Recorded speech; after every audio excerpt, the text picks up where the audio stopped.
That's just the power of the late game Hercules, absorbing so much damage that mitigate wounds, providing a lot of counter sustain here from all that return damage.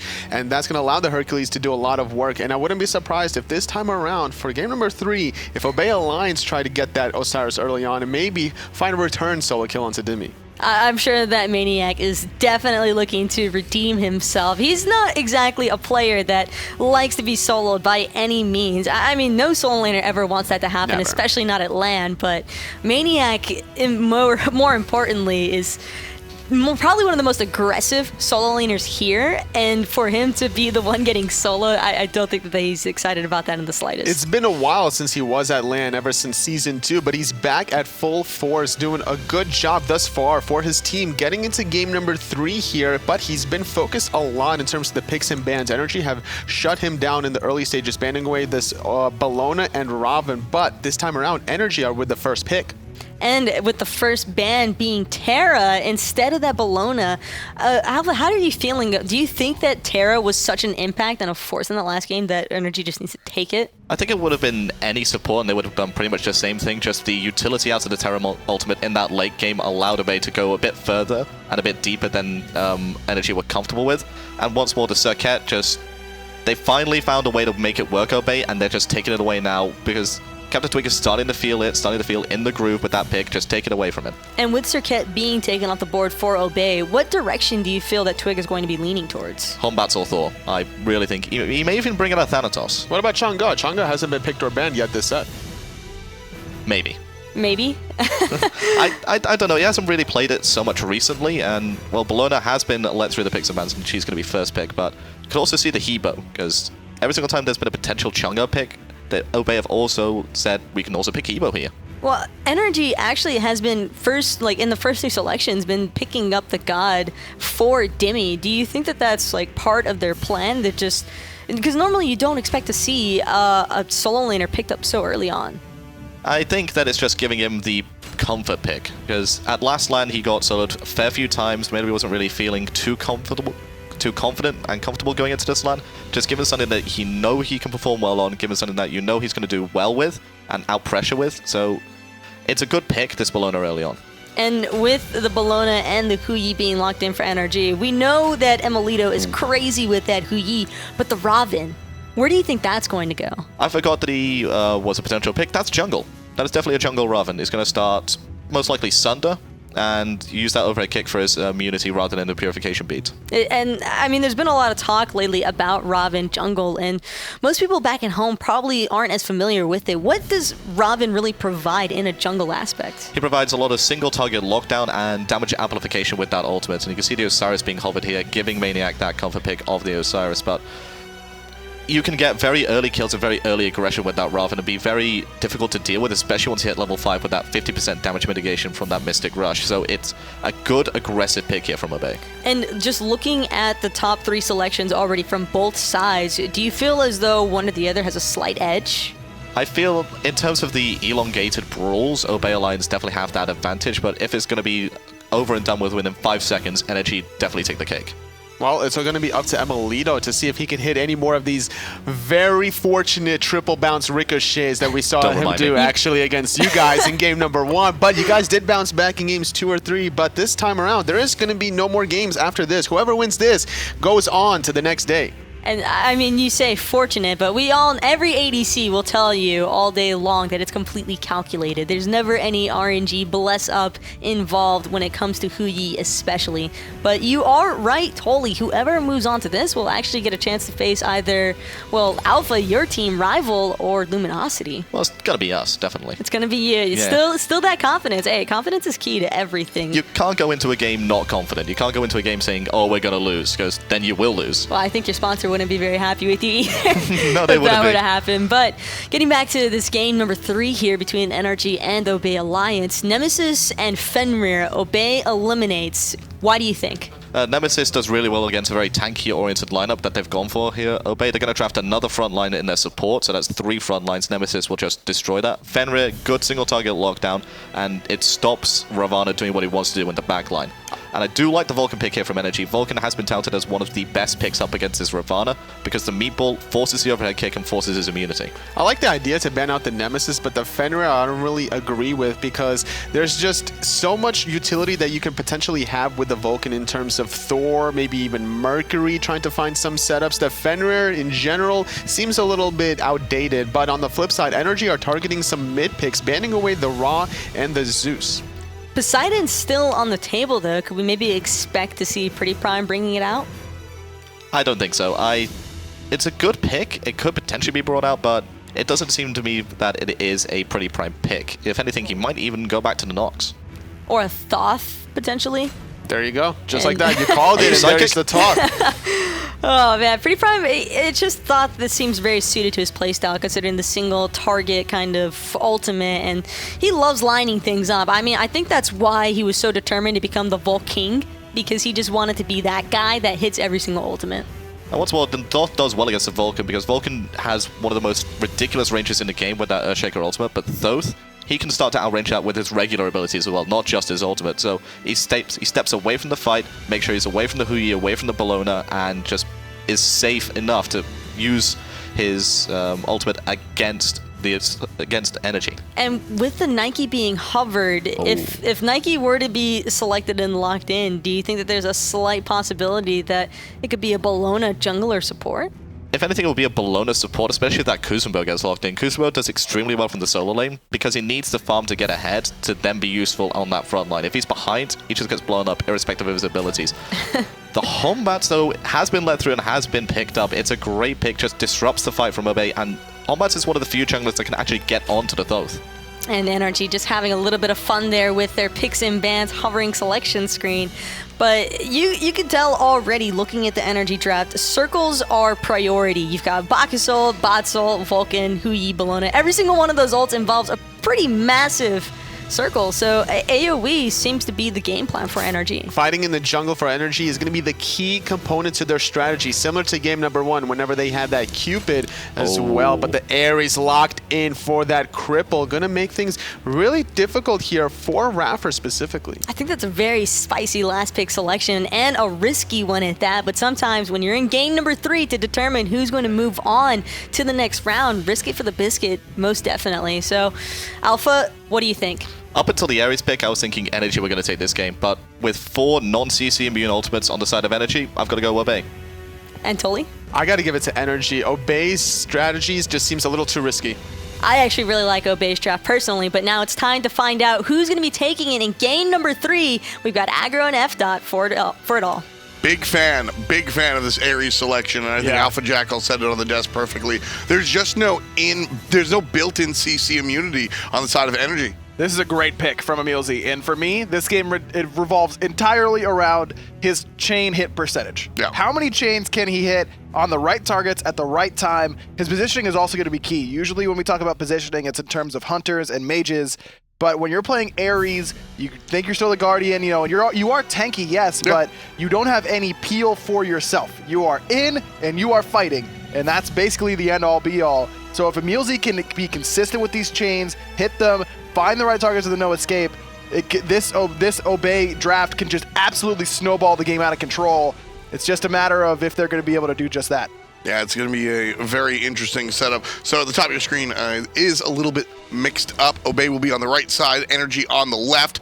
Sorry for the confusion. We'll fix that in just a moment. But at the end of the day, it is an even series. Best of 3, 1-1.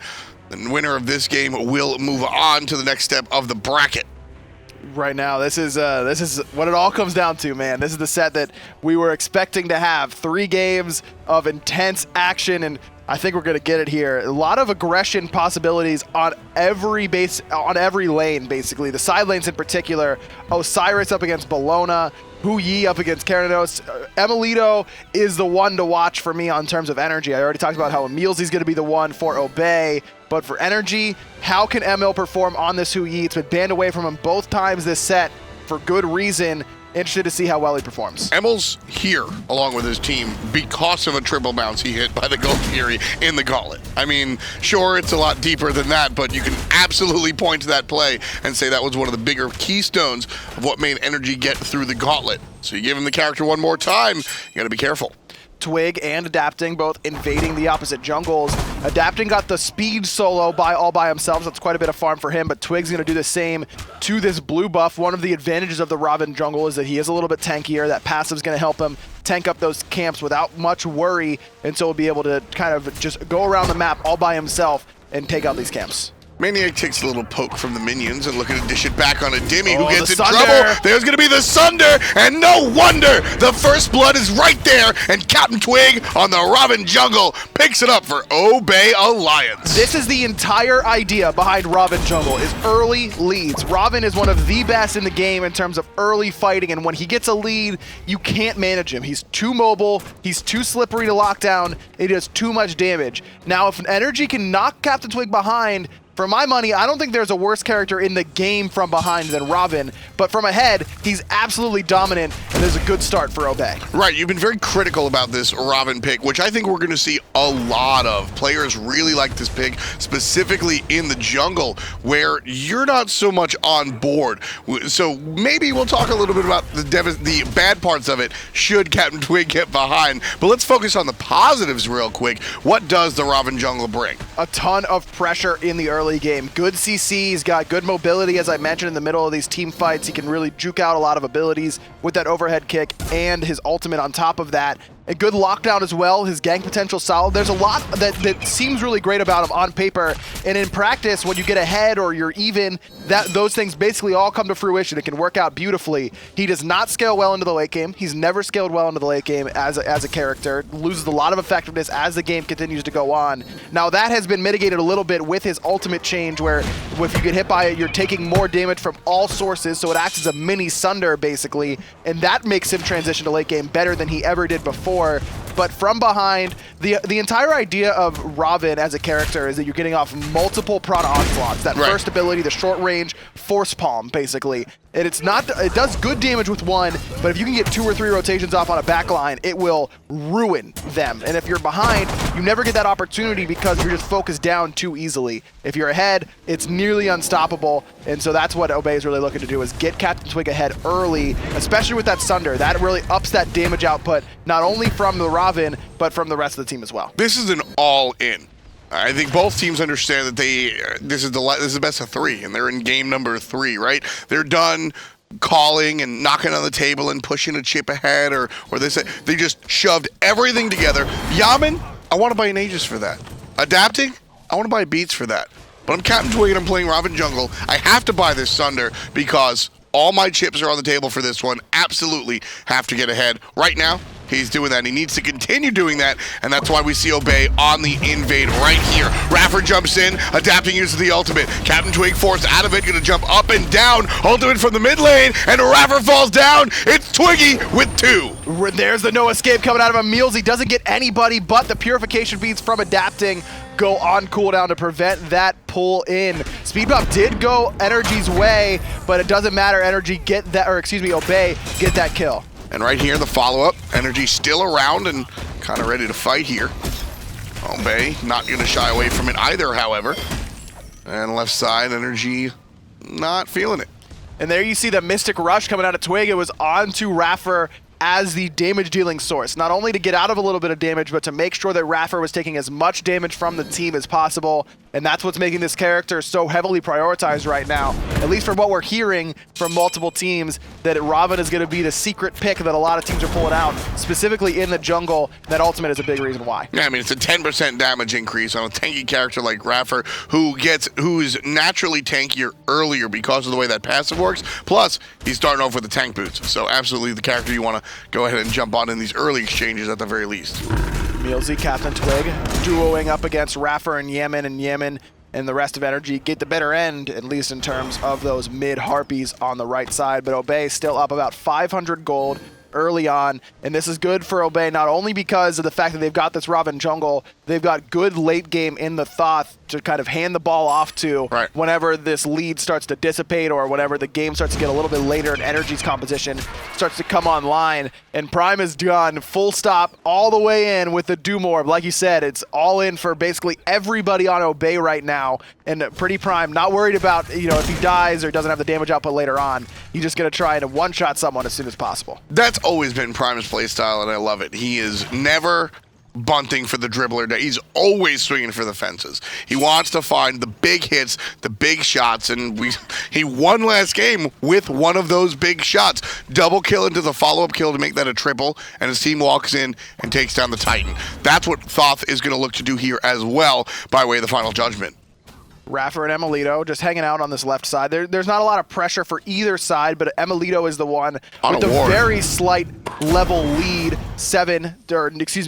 to Ataraxia's 8. Ataraxia, again, did not really control the lane last game, but gotta give credit where it's due. This Cernunnos last game was huge for Obey, and while it may not show up in the kills or maybe even in the damage, it was the control in the team fights. That Wild Hunt ultimate was so big for Obey. Missed Ricochet is going to send emilitoo back further in the lane here.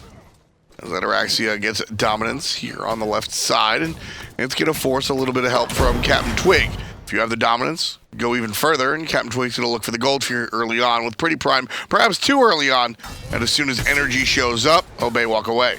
Ataraxia push up pretty far here, is going to eat that Ricochet, and the Purification Peak comes out, and here comes iRaffer. Ataraxia has that dash, but iRaffer gets polymorphed by that Wild Hunt. Smart play there at Ataraxia. I thought I was going to give a hand to iRaffer real quick as maniaKK ults away for the jumping monkey. Slowed, and there's the ultimate, and maniaKK going to fall down to the hand of adapting the first kill for the jungler and NRG as a whole. Going back to that left side, I was going to give iRaffer a lot of credit for not jumping in and instead looking for the burp right away, because he would have avoided the ultimate out of the Cernunnos. But Ataraxia, a little bit more accurate, shifts it over and is able to hit iRaffer, which stops the entire chase. And this is kind of a repeat of what we saw in game 2 there, where maniaKK falls a little bit behind early in this lane, despite getting that kill, or the assist on the kill that CaptainTwig got the first blood onto Dimi. And maniaKK proved that even when behind, he can still come into these team fights. If he's not over-leveled, if he's not huge in terms of items, he can still be that frontline impact that you need. So not a horrible sign for Obey thus far. Yeah, just a good little look right now. 500 gold between our two teams. I'll call that a tie. Both squads here trying to figure out which mistake the opposition is going to make. I think that's really been the story of our set so far. NRG kind of collapsing early in game, or mid-game in game number 2, and Obey kind of doing the same in game number 1. maniaKK's gone for the Mark of the Vanguard, where Dimi has not. Dimi looks to be rushing a mystical male, most likely, the Deathwalker-esque style of build, though Deathwalker always went for that Mark of the Vanguard right after the boots. So maniaKK's going to be able to tank up those minions a little bit better. Not a whole lot of dots on the side of NRG to worry about, but a couple instances. The Suns, that belch coming out of iRaffer, all that kind of stuff is going to get mitigated by 5 for every single damage source. maniaKK getting the better of Dimi at the moment. Certainly battling it out amongst themselves there, and the solo winner is Dimi down to the yellow. So maniaKK has the upper hand in the lane at the very least. We'll see if that transitions into the team fight. CaptainTwig looking to maybe jump on adapting, who does have the ultimate back available since the last gank. CaptainTwig playing it safe here. You'll see he hugs the wall and is able to get some experience through it. And the Gold Fury not going to be started just yet. emilitoo, that's the spot where he hit the triple Ricochet earlier on in the week, or 2 weeks ago at our Gauntlet LAN. emilZy narrowly avoids getting a replay of that one. And that was a decent idea from NRG. If emilZy gets poked out pretty low there, it could be a Gold Fury attempt with Prime backing in that mid lane. But I don't know if NRG had that information that Prime was heading his way back to base. This is where Thoth now can start to be relevant. He's got the pen boots. He's got a fully stacked Doom Orb as well. That bad early game that we always talk about when it comes to this character is now significantly less relevant. He's not doing as much damage now as he will later on, but it's now at least damage that you're going to feel instead of can just shrug off. And that's the power of the Doom Orb. You just get accelerated a lot quicker, of course, risk versus reward, but we already talked about it. It's all in. There's nothing left. You got to go for it. Shout out to Taco, but more importantly, Pecky's risk it for the biscuit. That's what you're doing here in game number 3. Adapting spends more time on this right side, but no ultimate use this time around. Adapting's done a great job of farming so far this game. Level 11, a little bit ahead even of CaptainTwig, who has the first blood and another kill to his name. And again, this Watcher's Gift in the jungle for CaptainTwig.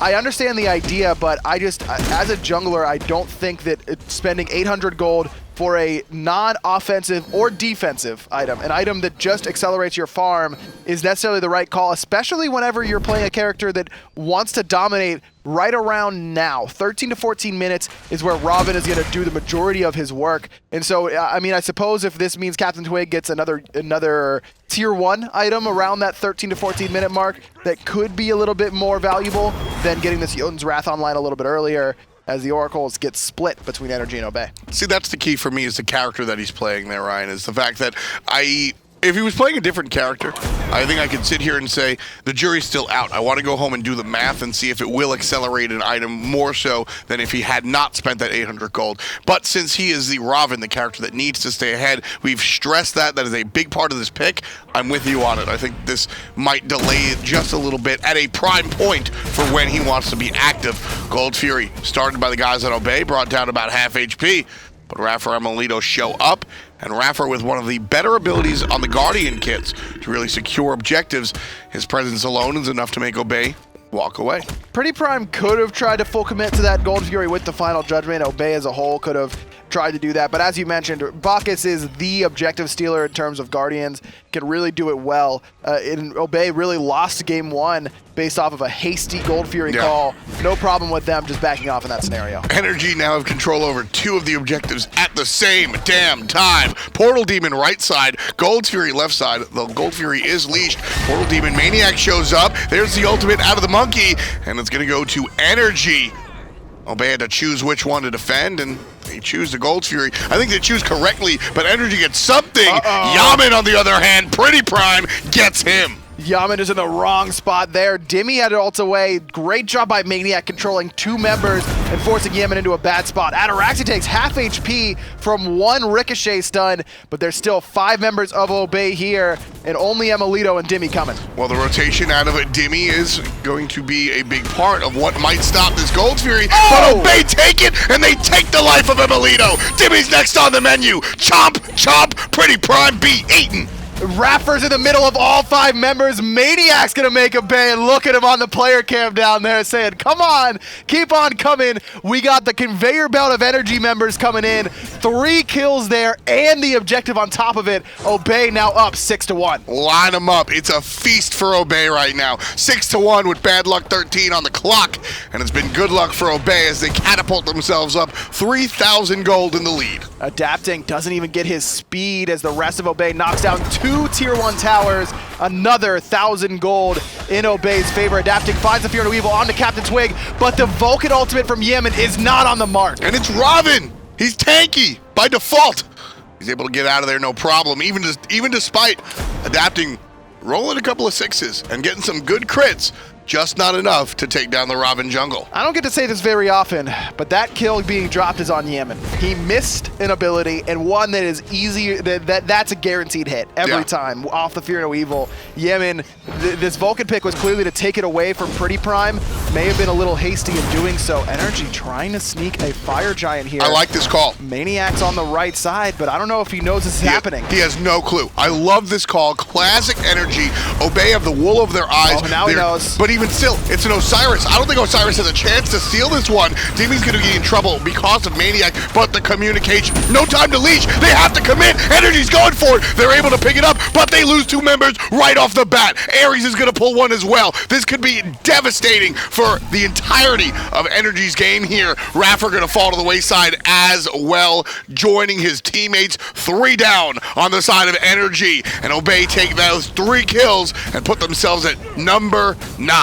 We talked about it so much in game 2. Maniac's been around the block. He's known then whenever people don't show up for about 15 to 20 seconds, and then did I just hear Huyi by me in the jungle? Where are you? Wait a minute, comes around, finds every member of NRG, and yeah, emilitoo and Dimi are the Fire Giant. Sick. You just lost 3 members, a tier 1 tower on the right, and it's about to be tier 2 as well. Oh, Dimi could be in trouble as well. He's rooted, he's sundered. They're going to follow up. There's an ultimate from the mid lane mage, taking a chunk out of maniaKK, but he goes ahead. Meditation helps him out, brings him back up. Tier 2 tower falls down. Obey adds 1,500 right to the pocket. iRaffer still looking for this flop. PrettyPrime's gonna dash right out of danger, but emilZy's caught a little bit, but still level 12. Emil going aggressive and adapting, blinks onto Prime. PrettyPrime gets hit by an overhand smash, but that's it. Just an overhand smash. He did get the purification beads out from PrettyPrime in that engagement though, so a slight win for NRG. And they're counting slight wins at this point because they are behind the 8 ball early on here. They're down 8 kills, in fact. Down about 7,000 gold as well, and Obey looks very, very strong. Yeah, I mean, NRG, they're slowly, like you said, taking small steps, but Obey, they're listening to Coltrane. They're out here taking giant steps, able to just absolutely just look at the way the graph. It's like somebody's falling down the stairs. They just go ahead and launch the game in their direction after 15 minutes of nice and even, nobody's winning. All of a sudden, it's just got the stamp of Obey Alliance. And that is Season 3 and Season 4 Obey in a nutshell, where they're chilling, 15 minutes hits, and it's like a bomb drops, and all of a sudden, they are just catapulting themselves into a lead. And that's very old energy. I was just going to say that. They wait. You make one wrong misstep, and they don't jab you. They don't, hit you with a body shot. They uppercut you to the mat. And now NRG has to try and peel themselves off of it. And I mean, what a fantastic phrase when CaptainTwig is playing the man himself. That's going to fix that face. Sure is. He's fixing it so far, 2-0-4, and I know that I've been the main critic of Ravana Jungle, but the caveat is when you get an early lead and you get to play in the enemy's face, it's great, and he's great there. I think the main argument is that you can do the same things in solo, but it works really, really well when you're pairing with an Osiris. So that's 2 early pressure warriors. This draft as a whole is very, very strong from Obey. Ravana Jungle is not something that you can just plug and play into any sort of draft, but when you pair it with something like an Osiris and a mage that can follow up from setup off a long range, this draft from Obey is very strong. The most important pairing that Ravana Jungle comes with is confidence. You have to, like we said, if you get behind, even, you're just not going to do what you need to do. Obey overthought their draft in game number 1, and it beat them up. Here, it's almost as if they underdrafted it, or underthought it. They said, look, how we feeling? We feeling good? Let's lock it in and let's go. Big mage in the mid lane. Bam, we'll put a Ravana Jungle, and we'll roll the dice. And they're coming up with trips every time. And that's what Ravana does, just ruins big mages. Ultimate. emilitoo looking for the ultimate there, but a big no escape coming out of emilZy, pulls back 2. And there's a jump over from Dimi on the left side. There could be trouble for the carries on the side of Obey. emilitoo launches one, but it's maniaKK putting down Dimi. emilitoo's going to use the beads to get away from the slows from Osiris, but the damage is done. Ataraxia puts the basics right into the skull of emilitoo. If NRG is 2,000 gold down, they win that fight easily. That is just a matter of they are too far behind, even with a good engagement, and that's what makes playing from behind so difficult. Is you have to not only find the right engagement, but also hope that they mess it up a little bit. The opposite team. There's so many things that have to go right for you when you're that far down. It was a good ultimate out of emilitoo. Yammyn had a nice ult as well. Dimi did a great job of jumping into multiple carries, like you mentioned. But look at the levels right now. emilZy blinks in, looking for adapting. 3 chains! And that is a dead monkey. Look at the young man going out of his mind. He earned it. Obey wants this set badly. You can tell. They know how, they think they're really good. They are really good, but they need to prove it to themselves and the rest of us here. And what better way than to take down the world champions at LAN? Man, for 2 opposite reactions. Adapting knows he's in trouble, just stands there. He knows that the flames are going to kill him, just stands there. Meanwhile, emilZy, if he could stand up and slap his opponent in the face, he would have. Dimi stunned out by PrettyPriMe. There's the Eagles rally over the wall, but maniaK's right Again? after him. maniaKK finds another one. And emilZy's gonna get a pull. It's a rapper this time. Jumping away, but he's jumping right into the clutches of Ataraxia. Meanwhile, Twiggy and friends on the tower. Tier 2 in the mid lane. PrettyPriMe picks up another one. 6-0-6 for the Swedish big-haired mid laner. He's crushing it. 15-1. Obey up 11,000 gold. This team is trying to leave no doubt about who the top seed in Europe is right now, at least on this side of the bracket. Dignitas here as well. Gonna try and make sure that they can keep Europe's hopes alive. But man, NRG, they're really struggling right now. NRG have won virtually every land they've been to since the Gauntlet. And then they don't win that one. And now, being knocked out in quarters, arguably, what could happen? Well, that's what you. It's not over till the Bacchus sings, but still. I mean, that's what happens though. Whenever you drop a LAN, a team like this is expected to win, and they drop down. All of a sudden, it's like, man, a really good team is going out in quarterfinals. Whether it's Obey or NRG, neither of these teams deserve to be knocked out this early. But at some point, you just have to beat the teams that you're put up against. And what NRG, doesn't have the performance they wanted the Gauntlet. This is where they ended up. You gave yourself a tough matchup early on, and in previous seasons, that was never really a problem for them.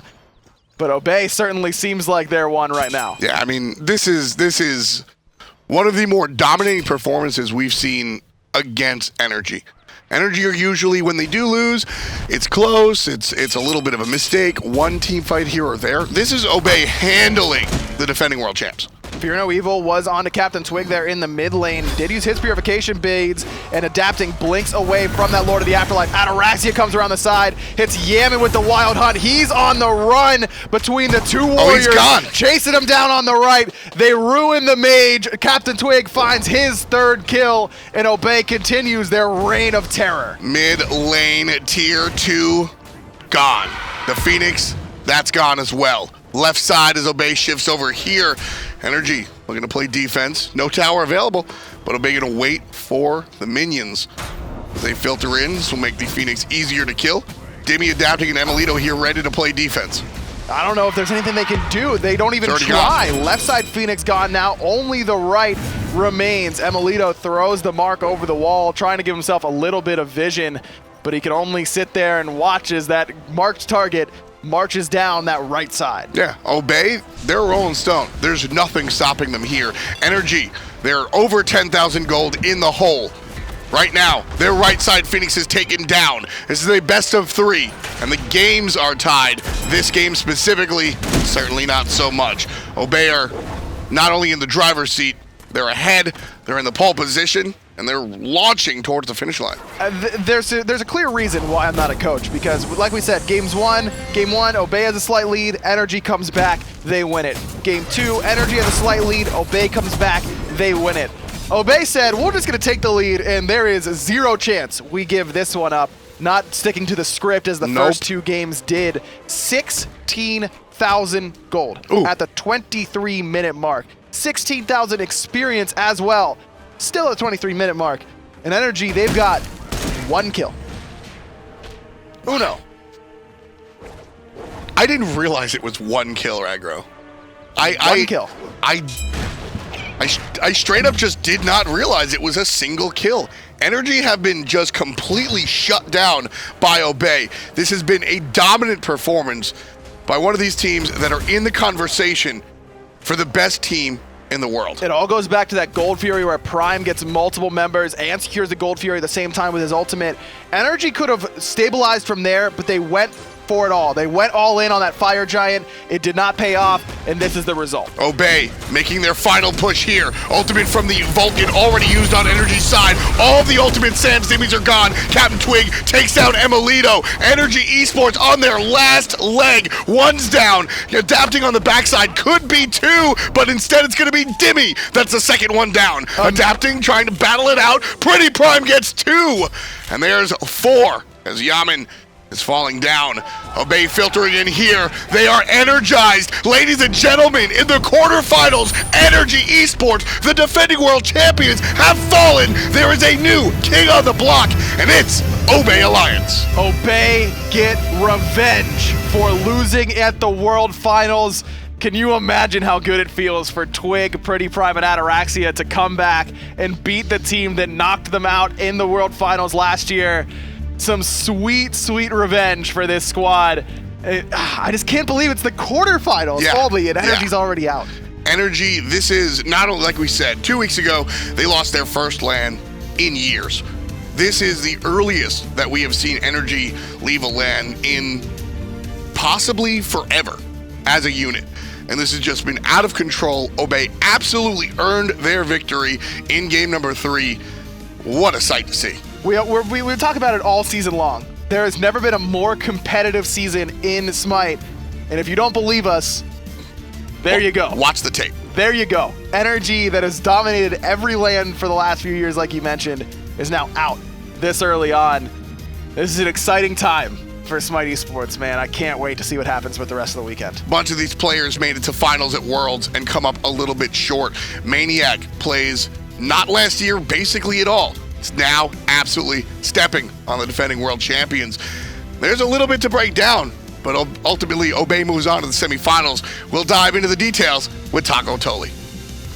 And Obey, talk about stiff competition. NRG, I mean, I'm kind of speechless. I mean, I'm not really surprised because we saw the draft coming out of Obey Alliance. Very early game focused. Ares, Osiris, Ravana. These are the 3 gods you really want to start to force the issue with. That's still one of those circumstances, though, where you think that it's possible and you can kind of expect it up to a certain degree, but you never really think that the former world champions are going to be falling down in the quarterfinals. But I guess Obey's confidence yesterday was right. We saw it in Hazer. We saw it in Ataraxia when he was here on the desk with us. And I mean, they knew it. They had it coming and they felt it, and sometimes you just know. They just had the right positioning, and it seemed that NRG kind of got tilted to start things off. Once Dimi got first-blooded, and it was a nice strategy that you even said was going to happen. Ravana with the Sunder, they had the lane pressure in the soul lane. There was just no chance for Dimi to survive. And then once it started to get into the team fight phase, you just saw Ravana and Osiris just dive the backline as a 2-man unit. And what do you do against that?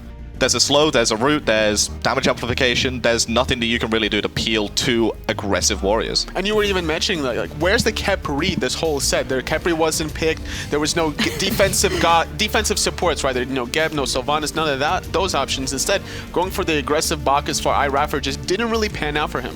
And I'm not entirely sold on that Bacchus-Vulcan combination. While the concept behind it is really a great one at that, you have the setup from the fly, and then you want to imagine that you're going to land the Vulcan ultimate afterwards, but it seems as though there was a little bit of rust involved on that Vulcan. And Alpha, how did you feel about it? I felt that it would have been a good pick if they had picked an Aweelix jungle, because you have 2 knockups from your core into the Aweelix Gravity Surge, and that would have been an easy pick-off composition. But instead they mix up a bit of team fight, mix up a bit of objective control, and just couldn't quite get enough of either. You know, it's no PrettyPriMe Vulcan, right? We're looking at PrettyPrime's Thoth, though, for this game number 3, who had a fantastic showing around that Gold Fury. You know, they tried to go for this sneaky Portal Demon energy, and Yammyn was making the rotation. He gets picked off, and then all of a sudden, NRG tried to contest this, picking off emilitoo, securing the Gold Fury, getting the double kill, and then finding Dimi without his Eagles rally. Yikes. That's really the only thing that comes to mind as soon as you see it. And then the cheeky Fire Giant from NRG. They really wanted this. They were sold on it, but there was just not enough damage for NRG to really secure this Fire Giant. And I mean, they secured it, sure, but it took entirely too long. They found 3 kills. Obey Alliance got those 3 kills, and then they transitioned into pushing that solo lane, getting tier 1, tier 2, getting 2,000 gold under their belt, extending their lead even further. So despite NRG securing the Fire Giant, it was very much at a great risk, considering they just were putting themselves even further behind. And Alpha, what do you think that NRG should have done at that point in time after they lost the initial Gold Fury? I think they should have just regrouped, looked to focus, maybe even split push like we've seen them do consistently when they're behind. Just get some objectives that they can get themselves back into the game with, delay the game as long as possible, because at that point, you can't really take fights of your own accord. You have to make sure you're picking people off, looking for rotations through the jungle, and you can't fight a 5v5 at that point. Just no chance whatsoever of fighting the 5v5. Almost none. Unless they can bait out a couple of ultimates, then it's over. It seemed like the ones baiting out ultimates the entire time, though, was actually Obey Alliance. And now, to congratulate these guys on their game number 3 victory and progression to the semifinals, it's going to be F-Dot alongside Ataraxia. Thanks a lot, Taco. First and foremost, congratulations on your win versus NRG. It's a long time coming. 2-3 years now? Yeah, for nearly 3 years, me, Prime, and Twig have kind of been losing to NRG non-stop, you know, so it feels so good to actually, it's like we won Worlds, but without the money, is what I said before.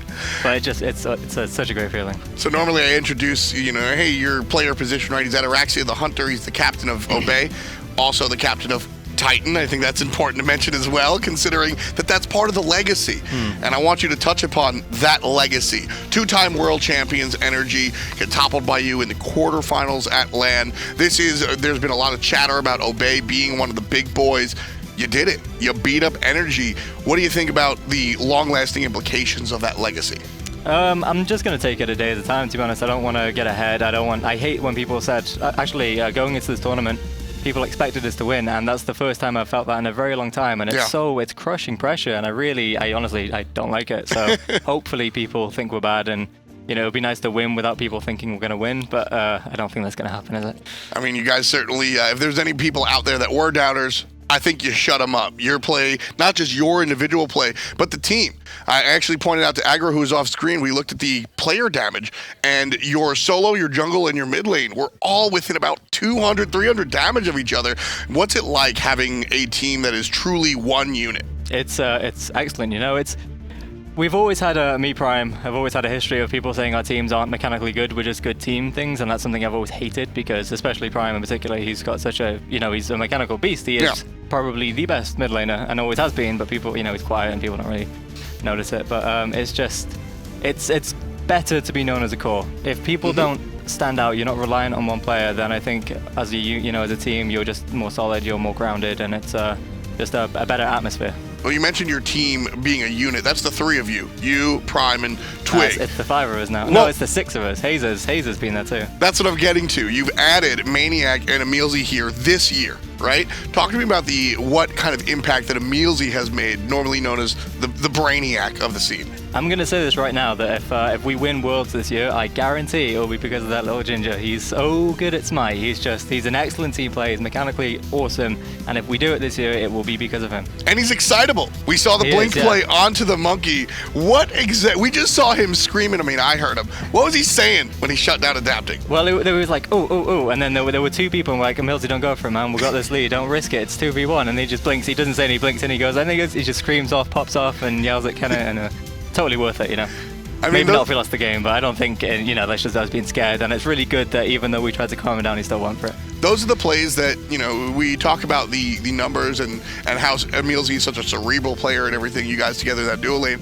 But sometimes you got to just feel the game. Exactly. And you let it come to you. And that's one of those moments, and we saw a couple of those moments, and that's how I'm going to get into maniaKK. maniaKK's known as that feel guy. He is. What has maniaKK brought to your squad? Oh, maniaKK is, he's a solo laner he talks more than any solo laner I've ever played with, ever. You know, Harry at LAN he talked a lot, and he was a really big part of it, but in scrims he's kind of quiet, and maniaKK is just consistent all the way through, and it's really, he brings so much information and so much more than just his solo lane, you know, he brings more to the team than that, and it's really nice. Does he provide the energy for your squad? You guys are known as a reserve team. maniaKK, anything but. How does that work out? maniaKK he's got like a unique hype. A lot of people who get hyped, they get too hyped and then comms clutter and stuff, but maniaKK he hypes at the right moment. So like, you know, a momentum thing in the third game where we killed Dimi, like he popped off then, and then he's quiet, and it's back to useful information, and that's such a rare thing, I find.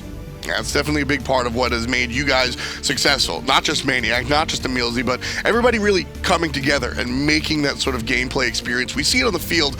What can you touch upon outside of the lines? What do you guys like? Who is Obey Alliance beyond the battlefield?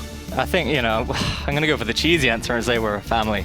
And I think a lot of that comes down to Hazer. Hazer is such a nice and easy guy to get along with, and he's the kind of guy, you know, that he can be friends with anyone, and a genuine friend. Yeah. And he really brings everyone together, and everyone just gets along better, and there's no drama, there's no nothing, and I think that's because of him. And that's it's an element that a lot of teams don't get unless they've stayed together for a very long time, like NRG and Hazer. You know, he's as much as part of the team as any of the players. Absolutely, Hazer, you're definitely a big facilitator. You guys, again, congratulations on your win against NRG in the quarterfinals. I feel they need to stress that more than once. You've been here a number of times, you know the drill. Anything you'd like to say to the fans at home? Just shout outs to everyone who supports Smite Esports and esports in general, whether you're supporting us, NRG, or any of the teams playing today. You are the reason we all get to do this, and if people don't admit it, you know, we are playing a game for money, and it's a dream job for most of us, so thank you. You know, we wouldn't be here without you. Absolutely. Thank you. And thank you for the words that you've had. That's Ataraxia, captain of Obey Alliance and a number of teams in the past, finally taking the win against NRG. We'll give it back to the people on the desk. It's Taco, it's Toli, and it's Kiki Omeo.